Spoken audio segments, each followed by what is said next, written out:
Alam mo ba kung sino ang pinakasinungaling na tao sa mundo? Ang lalaki.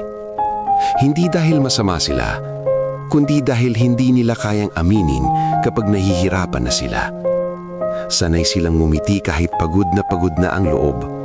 Sanay silang magpanggap na okay kahit unti-unti na silang nadudurog. Kapag kinamusta mo sila, iisa lang ang sagot. Okay lang. Pero sa likod ng salitang iyon, may mga gabing tahimik silang umiiyak. May mga problemang sila lang ang may alam.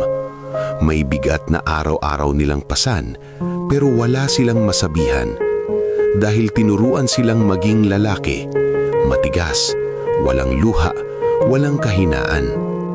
Para bang bawal silang mapagod, bawal silang masaktan, bawal silang umiyak.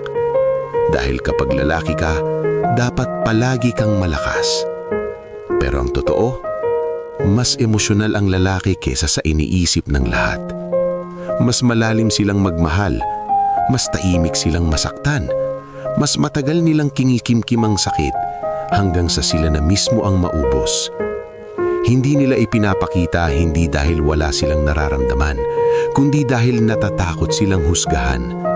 Dahil labag sa pride nila ang makita silang mahina.